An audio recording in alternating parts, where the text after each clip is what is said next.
Perkenalkan, nama saya Rania Ramadhani Syafrizal dengan NIM akhir 112. Di video sebelumnya, saya sudah menjelaskan morfologi dari serangga, yaitu serangga lalat. Nah, di video kali ini saya akan menjelaskan tentang materi simptomatik yang terjadi pada tumbuhan. Di sini saya akan menjelaskan gejala simptomatik yang terdapat pada tumbuhan yang ada di rumah saya. Tetapi sebelum lanjut ke video tentang penjelasannya, di sini saya akan menjelaskan sedikit materi tentang apa sih itu gejala simptomatik yang terdapat pada tumbuhan. Silakan simak penjelasan saya di berikut ini. Yang pertama di sini kita harus mengetahui apa itu definisi dari simptomatik. Simptomatik ini merupakan bagian dari fitipatologi yang menyelidiki, melukiskan, membanding-bandingkan gejala penyakit pada tumbuhan. Pada umumnya tumbuhan yang sakit akan menunjukkan gejala yang khusus.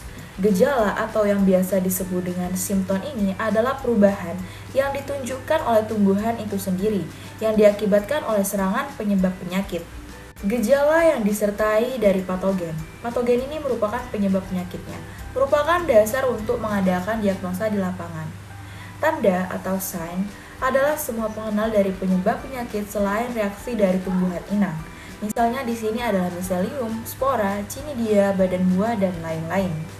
Umumnya penyakit-penyakit tertentu yang ada pada tumbuhan ini menunjukkan adanya gejala yang khas.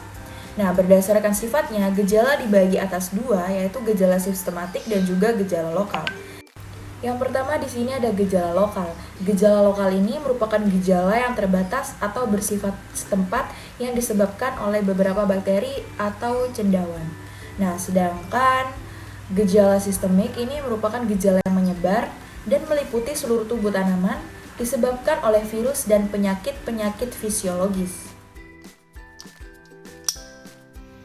Baik, masuk kepada tanaman yang pertama. Tepat di belakang saya ini sudah terdapat tanaman daun monstera. Di sini tanaman ini menunjukkan adanya gejala nekrotis atau gejala nekros.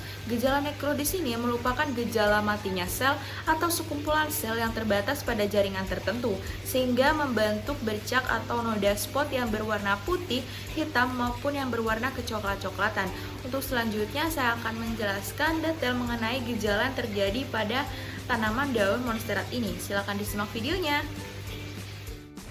Monstera memiliki ukuran daun yang besar dan juga beberapa ada yang berbentuk hati. Warnanya hijau pekat dan permukaannya pun mengilap.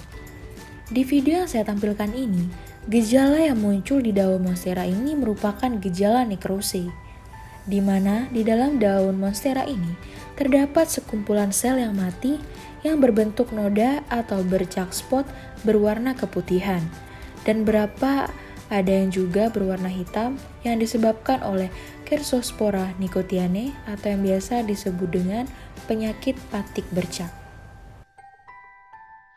Baik, lanjut kepada tumbuhan yang kedua. Nah, di belakang saya ini sudah terdapat tumbuhan yang menunjukkan gejala nekrotis atau gejala klorosis.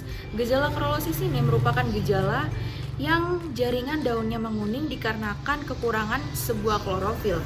Kemungkinan penyebab klorosis ini termasuk drainase yang buruk. Nah, klorosis ini menunjukkan keadaan jaringan tumbuhan yang tidak berwarna hijau atau melainkan kuning hampir pucat.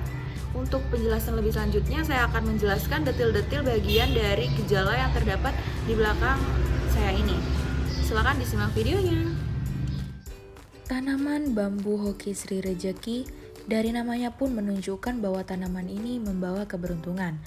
Di video yang saya tampilkan ini, gejala yang muncul pada tanaman bambu hoki Sri Rejeki ini merupakan gejala klorosis atau gejala tanaman yang menguning, di mana terdapat perubahan warna yang seharusnya tanaman ini berwarna hijau secara keseluruhan menjadi berwarna kuning akibat rusaknya klorofil. Berbentuk mozaik yang tidak teratur, dalam artian klorofilnya terbentuk dengan corak yang tertentu, yang disebabkan oleh tobacco mosaic virus atau gejala menguning.